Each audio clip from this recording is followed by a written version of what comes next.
Salut, c'est Tom de la photo Avenue. Alors aujourd'hui, eh bien, mon Canon RF 100-500 mm va se rhabiller.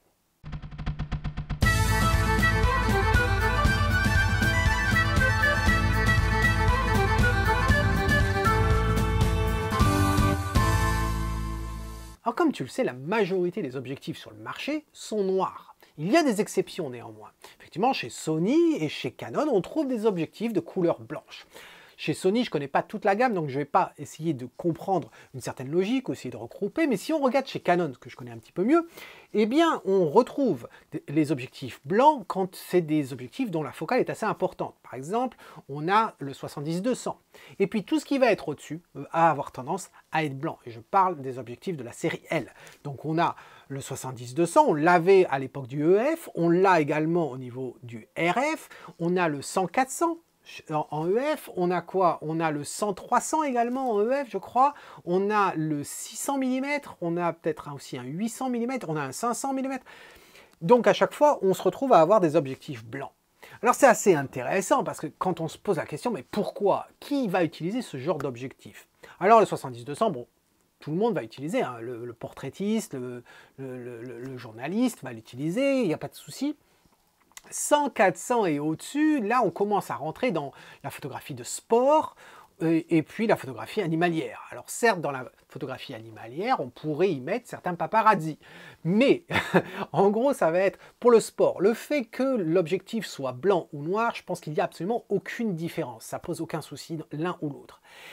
Mais du point de vue animalier, là, ça pose un souci. Pourquoi? Parce qu'à moins que tu fasses de la photo uniquement dans des endroits enneigés, eh bien, tu te retrouves dans un environnement naturel, et dans la nature, tu n'as pas de blanc. Il n'y a pas de blanc dans la nature. Donc, on sait très bien que pour obtenir de belles photos animalières, eh bien, il faut quand même essayer de se cacher, se camoufler du moins. Et donc, du coup, d'avoir un objectif qui est déjà relativement grand, hein, d'une couleur, alors là, c'est pas blanc-blanc, c'est crème, on va dire. Avoir quelque chose d'aussi lumineux que ça ne va pas passer inaperçu, bien sûr. Donc, c'est assez curieux et c'est surtout embêtant. Cela dit, il existe des solutions qui consistent à camoufler nos objectifs. Et heureusement qu'elles sont là. Et il existe différentes options pour camoufler son objectif. On peut se camoufler soi-même et avoir son objectif dessous notre camouflage. Je pense par exemple à tout ce qui est sac que l'on peut mettre par-dessus. J'ai une toile effectivement que je peux mettre par-dessus ma personne et mon objectif est à l'intérieur. Et à la limite, le camouflage, le motif de cette toile-là cache en fin de compte le blanc de l'objectif. Donc ça pourrait fonctionner. Mais les autres, ou du moins la solution la plus reconnue, la plus utile, c'est de recouvrir l'objectif avec du néoprène. Et c'est ce que j'ai effectivement ici sur ce Tamron 150-600. Alors il y a une marque américaine qui est extrêmement connue, qui s'appelle Lens Coat. Coat, pourquoi? Parce que c'est le manteau, lens c'est l'objectif en anglais, donc c'est le manteau pour l'objectif. Et je me rappelle quand j'ai acquis cet objectif, alors comme tu le sais, c'est un objectif qui est noir, hein, il est entièrement noir celui-ci, il a un petit peu de gris en haut ici, là, argenté, mais c'est tout. Et donc pourquoi je l'ai fait? Pareil, parce que tu ne veux pas du blanc, le blanc ça va être le pire, mais le noir, à la limite, ça pourrait passer, mais en fonction de l'environnement dans lequel tu évolues, eh bien, le noir, ça peut également attirer. C'est pas quelque chose que qui va se perdre, si tu veux, dans la nature. Donc c'est pour ça que j'avais décidé de le recouvrir. On peut aussi choisir de recouvrir son objectif avec ce genre de néoprène, si l'objectif n'est pas tropicalisé. Bon, il se trouve que celui-ci, il est tropicalisé. Mais si j'avais pris un Sigma, par exemple, le Sigma 150-600, il n'est pas tropicalisé. Donc, avoir une solution comme ça peut être assez intéressant. Alors, je te parlais de Lens Coat, cette société américaine qui fait justement cette solution-là. Et je l'avais regardée, je l'avais même reçue. Elle est assez chère, hein, je dois dire. Pour donner une ordre de prix, le Lens Coat pour le 100-500 vaut 98 livres. Donc on va dire 100 livres, ça veut dire à peu près 110-120 euros. Donc c'est pas donné quand même. Hein. Et j'avais regardé le produit, je l'avais reçu et je l'avais regardé. Et je dois dire que j'étais pas convaincu. J'étais pas convaincu. Certes, les morceaux, hein, c'est des morceaux individuels, correspondaient, mais j'étais pas convaincu parce que j'avais lu des retours, des revues de produits, etc. Et ce que j'avais remarqué, étant ayant pour épouse justement une professionnelle du textile et autres, on avait regardé ce que ça donnait, hein, ce néoprène, et en fait il n'y avait pas de couture sur les bordures, ce qui n'est pas le cas de ce produit-là. Il n'y avait pas de couture. Et ce qui se passait, c'est qu'au bout d'un moment, eh bien, ça a commencé à s'effilocher. Voilà. Alors pas sur ce que j'avais reçu, hein, parce que je ne l'ai pas gardé au final, mais sur les revues que j'avais pu voir, et puis en inspectant le produit lui-même. Donc du coup, j'avais décidé de ne pas investir dans cette solution qui était chère et de regarder ce qui se faisait ailleurs. Et en regardant dans les forums, etc., j'avais découvert une société qui est basée en Angleterre et qui s'appelle Outdoor Photography. Et je trouve qu'ils ont leur propre site, mais ils sont aussi sur eBay. Et la différence de prix, donc c'était aux alentours, je crois, pareil que pour le 100-500, hein, à peu près une centaine d'euros pour le néoprène pour le 150-600 ici de Tamoine. Là, ça m'avait coûté 28 livres pour cette solution-là. Donc, sacrée différence de prix. Et je n'avais absolument rien à critiquer de ce produit. Ils ont mis des coutures, en fait, sur les bordures. Alors, plutôt que de te montrer ça, j'ai commandé pour le 100-500. Je l'ai commandé. Et on a effectivement les coutures. Alors là, je ne peux pas trop te les montrer. Je vais essayer de faire comme ceci, là. Et tu vas voir, il y a des coutures qui sont juste sur les bords, là, voilà. Et donc, qu'est-ce qu'on a? Eh bien, on se retrouve à avoir plusieurs morceaux, là, tu vois, comme ceci. Et il suffit de rhabiller. Alors, tu remarqueras que ça n'habille pas le collier du trépied. Alors, par exemple, pour ce qui est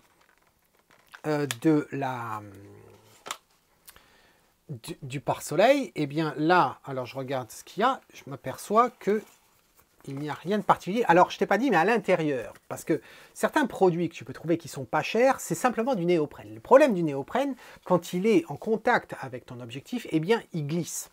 Donc, ce qu'a fait cette société-là, Outdoor Photography, ils ont eu l'idée de mettre, en fin de compte, une partie caoutchoutée dessous à l'intérieur, ce qui fait que le caoutchouc contre l'objectif bloque. Et du coup, ça ne sort pas, ça ne se défait pas dans le sac. Voilà. Donc, si je mets ça comme ça, alors on va s'apercevoir d'une chose déjà, en l'utilisant, là, c'est qu'il va nous obstruer il va nous obstruer la petite fenêtre pour si on voulait utiliser un filtre polarisant, par exemple, que l'on souhaiterait tourner, faire pivoter, eh bien, il va nous l'obstruer, puisqu'elle est là, la fenêtre, et on ne peut pas l'avoir accès, tu vois, elle est ici. Donc, à la limite, peut-être que tu pourrais faire ça et puis bouger. Allez, pourquoi pas. Donc ça, tu vois, c'est relativement simple à mettre. Il faudrait que je passe un peu plus de temps pour essayer de comprendre lequel fait quoi. Par exemple, là, je vois, il y a un trou avec un élastique. Donc ça va me permettre normalement... Alors, hop. Ici, je me dis que ça doit être pour celui-ci.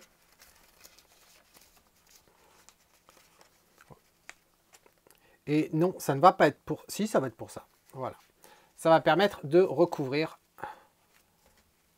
le collier comme ça. Et donc, la seule chose que l'on va avoir, ça va être le dessus. Je pense que c'est ça parce que ce serait la seule explication pour celui-ci. Et donc, au fur et à mesure, eh bien, il suffit de recouvrir. Donc là, ça va être pour ce caoutchouc-là. Qu'est-ce qu'on va mettre? Je suis en train de regarder par rapport à la taille. Hein. Hop. À l'arrière, il devrait y en avoir un. Donc, est-ce que c'est celui-ci? Non, ça me paraît un peu trop large. Donc, ça va être celui-ci. Pour la fameuse bague programmable, voici, là. Ensuite, qu'est-ce qu'il nous reste? Celui-ci, est-ce qu'il est... Il me paraît un peu large. Ça, ça va être le milieu. Et il y a une petite fenêtre d'ailleurs pour les boutons, hein, pour qu'on puisse accéder. Donc là, celui-ci, est-ce que c'est celui-là? c'est celui-ci. Et alors, en plus du camouflage, il y a quand même un avantage, c'est que effectivement, si tu rampes comme moi dans les herbes, etc., eh bien, ça t'offre une certaine protection contre les ronces. Tu peux te mettre sur un tronc d'arbre, ça m'arrive très souvent, hein, de me mettre contre un tronc d'arbre et puis de rester comme ceci. Et le fait d'avoir ce néoprène, eh bien, ça amortit quand même les chocs et puis ça préserve un petit peu ça préserve ton objectif. Et si au moment où tu veux le revendre, eh bien, tu ne vas pas avoir toutes ces rayures, etc. Donc ça, il y a un avantage d'un point de vue protection. Voilà. Donc là, je fais ça quand même assez vite. Je n'ai pas forcément mis la bague nécessairement le collier à l'endroit le plus utile, mais bon, bref, c'est pas grave. Là, ça c'est le dernier. Qu'est-ce que j'ai ensuite? Il me faut le large pour les boutons. Voilà, donc celui-ci, comme ça.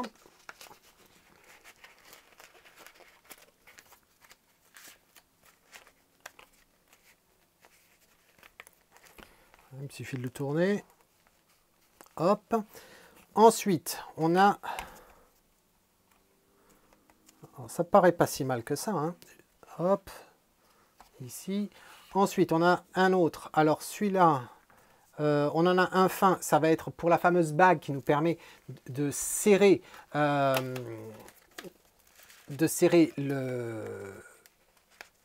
plage focale. Voici, là. Et ensuite, on a celui-ci qui nous reste, que je ne vais pas utiliser, parce que celui-ci, c'est au cas où on n'utilise pas le collier. Et je m'aperçois que je l'ai mal mis, en fait. Je viens de comprendre la chose. Je l'avais monté à l'envers, je pense. C'est effectivement comme ceci, là. Ce qui nous permettrait de passer... C'est ça. Voilà, tu vois, on se retrouve à avoir, il y avait une ouverture d'élastique, un élastique qui passe là, un élastique qui passe là, donc ça permet de le passer comme ceci, voilà, hop. Donc c'est pas mal fait. Ça, c'est donc au cas où on n'utilisait pas le collier trépied, à ce moment-là, ce ruban-là viendrait recouvrir cette épaisseur-là. Et enfin, on a le dernier, voilà. Donc,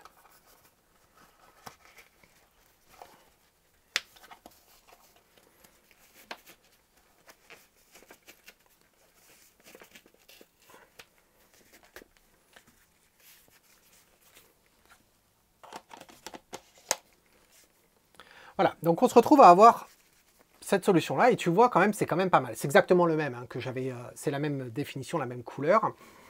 Je vais rappuyer sur le bouton parce que comme ça fait un petit peu de lumière derrière. Hop. Hein, ce serait quand même pas mal.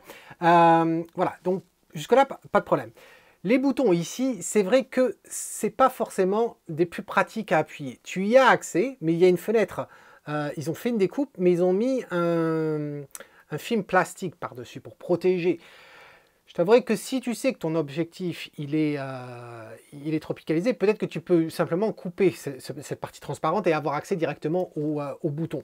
Je t'avoue que je ne l'ai pas fait pour le Tamron parce que je n'étais pas amené à changer les boutons. Voilà, je ne les changeais jamais. Là, si jamais tu étais amené à changer, surtout la plage de mise au point entre du plus près à l'infini ou 3 mètres à l'infini, si tu es amené à changer ça régulièrement, c'est vrai que peut-être que ça va t'énerver au bout d'un moment. Mais il y a un souci que j'ai déjà prévu. Le souci, il est qu'est-ce qui se passe quand je décide d'étendre mon objectif. Et là, on se retrouve à avoir ça. Sur le Tamron, j'avais prévu la chose. C'est-à-dire que sur le Tamron, eh bien, j'avais ça. Alors, c'est la même société qui vend ça. Hop, je l'ai mal mis, mais bon, bref. Ça, et ça cache un petit peu. Alors, j'avais prévu, je me suis dit, tiens, il suffit d'utiliser ça sur le Canon. Regardons ce que ça donne. Alors, je vais tirer ça et on va voir.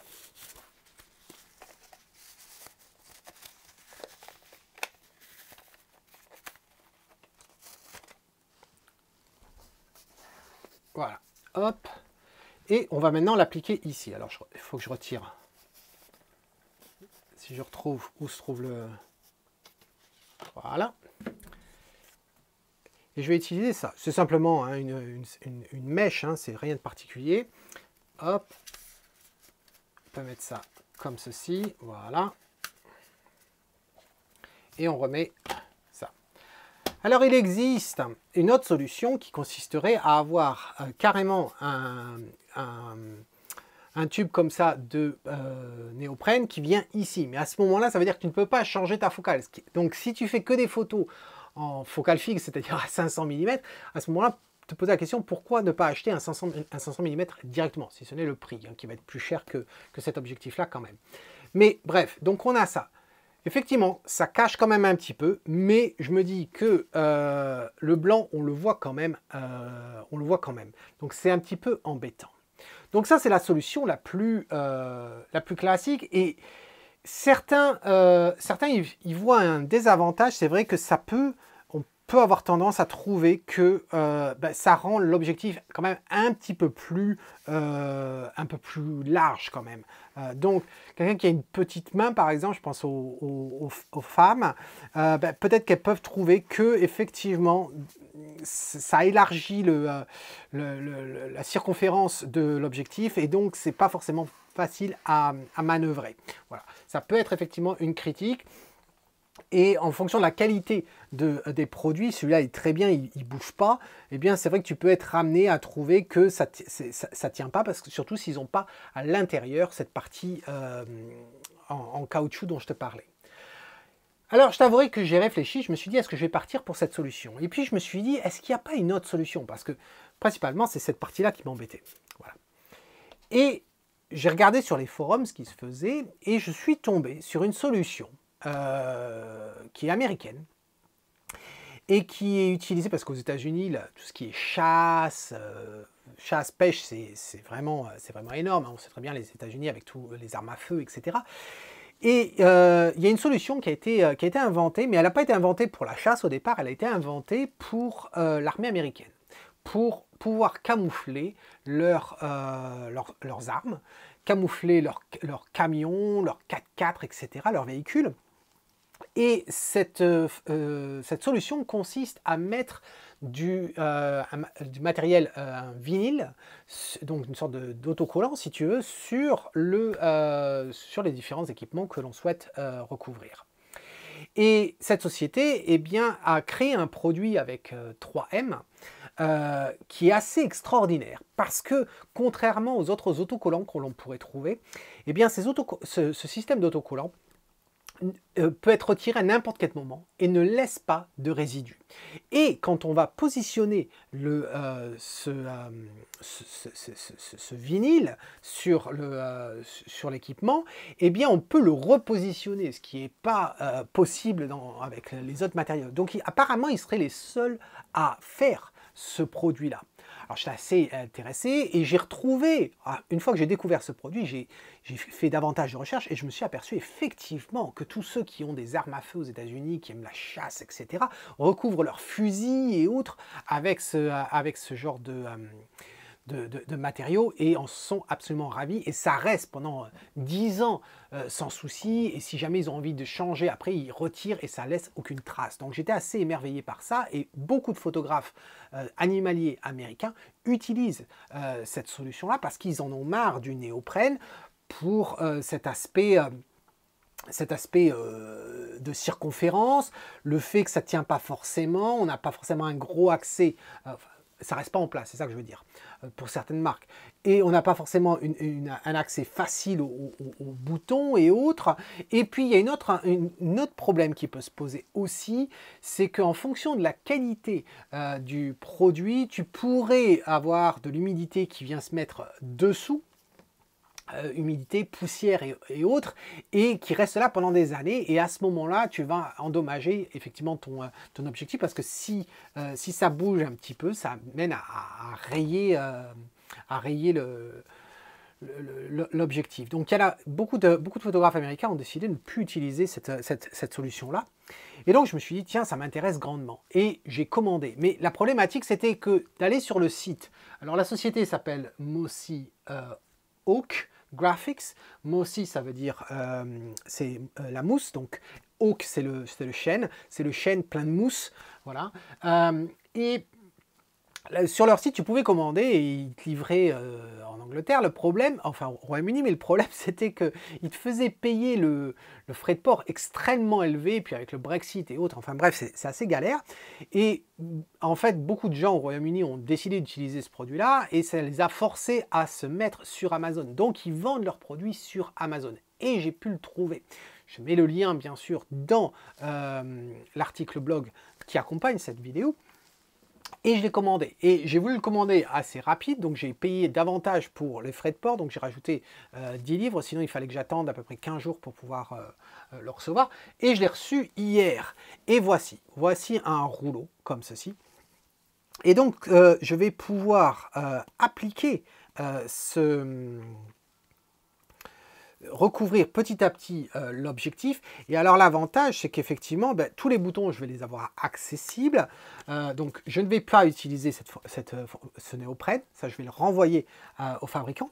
Et je vais recouvrir mon objectif avec ça. Et c'est relativement épais comme ceci, mais c'est très très fin quand tu tires quand tu décolles en fait compte la partie graphique ici. Alors, une autre chose, c'est que je vais pouvoir l'utiliser, c'est ça qui est génial, c'est que c'est tellement fin que tu peux l'utiliser sur cette partie-là du zoom qui va rentrer dans l'objectif. Et il n'y a absolument aucun souci avec ça, ça n'empêche rien en ce qui concerne l'étanchéité. Ton objectif va rester tropicalisé. Une autre façon de le dire. Voilà. Donc, et puis, je vais pouvoir recouvrir également les parties du collier, etc. Donc, je vais pouvoir faire ça. Ça va prendre du temps. Ça va prendre du temps, mais apparemment, tu peux, effectivement, même toutes les parties, il y a des vidéos que j'ai trouvées sur Internet, et je te mets quelques images ici, là, qui apparaissent, de résultats de personnes qui ont fait, qui ont utilisé ce produit-là. Et comme tu peux voir, ça, il l'applique sur les trépieds, il l'applique sur plein de choses. Et tu peux même sur les parties qui sont pas forcément droites, tu sais, les courbes, parce qu'il y a certaines courbes hein, sur les... comme ici, par exemple, il y a une courbe à cet endroit-là, eh bien, on peut utiliser simplement un sèche-cheveux, simplement pour réchauffer. C'est pas, tu veux pas brûler, hein, tu veux pas de la haute chaleur, simplement pour réchauffer un petit peu, et tu peux tirer le produit, et normalement, il vient se lisser correctement. Donc, j'ai hâte de faire ça. Je pense que ça va être assez intéressant comme résultat. Ce que je vais faire, c'est que je vais te laisser maintenant. Je vais le faire de mon côté. Je vais sûrement pas filmer, hein, le truc, ça va me prendre trop de temps. Mais en tout cas, on se retrouve pour une petite deuxième partie de vidéo où je te montre le résultat. Pour toi, c'est immédiat. Pour moi, ça dans plusieurs jours. Allez, à tout de suite en tout cas.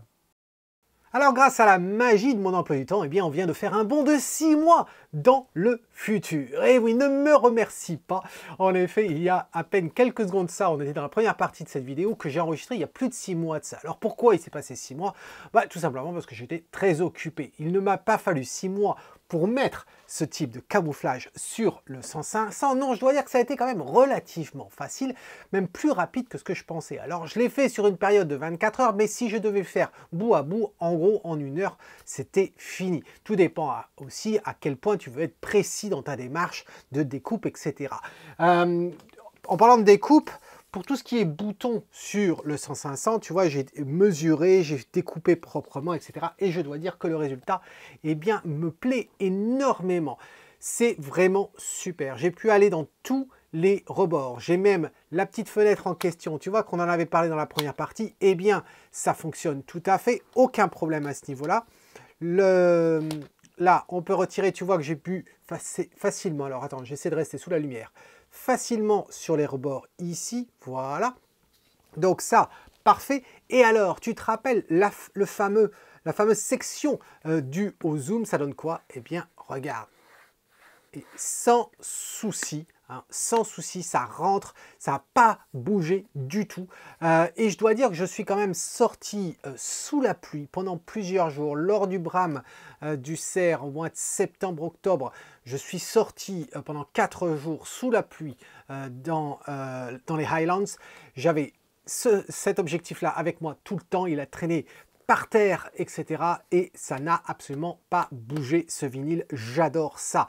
Alors j'ai fait même dans les petits détails ici, juste la petite collerette que l'on a là, les différentes collerettes qu'on a ici. Ça c'est pour bien sûr le resserrage du zoom, et puis j'ai pu même faire donc le collier du trépied. Parce que je dois t'avouer que, à force d'utiliser cet objectif, eh bien, j'ai commencé à me générer une petite habitude, et que si avec le 150-600 de Tamron, j'avais pris l'habitude, d'ailleurs j'avais même acheté un monopode pour l'occasion, eh bien je dois dire avec cet objectif-là, pas besoin d'un monopode. Alors je sais, tout dépend du type de photographie que tu fais. Si tu fais de la photographie sportive et que tu es dans un virage et puis que tu photographies les voitures qui passent ou des coureurs, etc., tu as tant quitte de prendre un monopode, ne serait-ce que pour pas te fatiguer. Mais si tu fais de la photographie animalière comme moi je le fais, c'est-à-dire en te baladant, en rampant, etc., et pas en étant à l'affût, caché, etc., pendant des heures, eh bien, tu n'as pas besoin d'un monopode, tu n'as pas besoin d'un trépied, tout ça, ça se porte très facilement. Donc du coup, ce que j'ai fait, c'est que donc non seulement j'avais déjà créé, tu vois, j'avais même rajouté un petit bout ici, non seulement j'avais fait le collier comme ça, mais j'avais également fait la partie du dessous. Voilà. Donc je suis très content avec ça.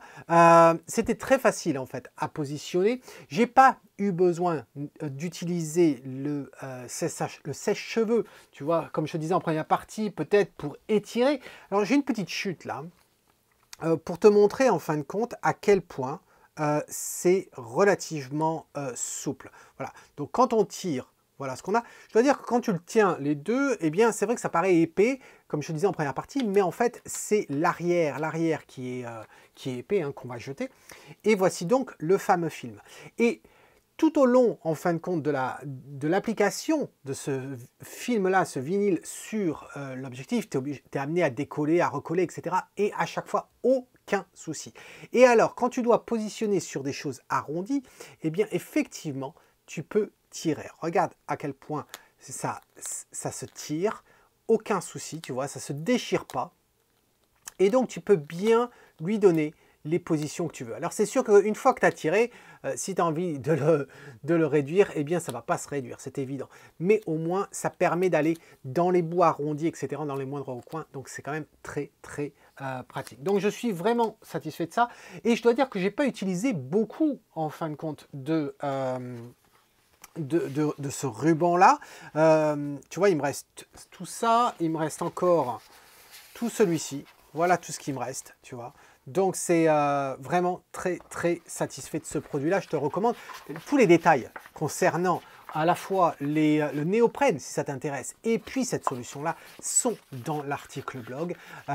Donc je t'invite à le voir. Le lien s'affiche dans la description et puis en haut. Voilà, peut-être. Tout dépend s'il me reste des liens de libre. C'était tout pour aujourd'hui. Dis-moi, si toi tu fais de l'animalier ou autre, est-ce que tu es amené à utiliser justement ce type de camouflage, que ce soit du néoprène, que ce soit de l'autocollant? Est-ce que tu es satisfait du système d'autocollant que tu as peut-être trouvé? C'est peut-être pas le même. Dis-moi tout ça dans un commentaire.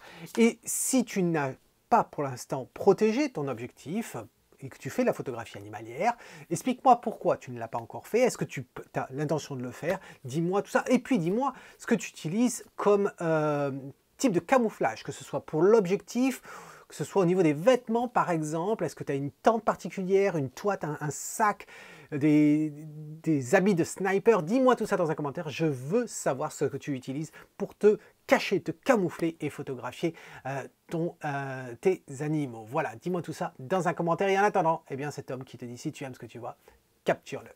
Cheers!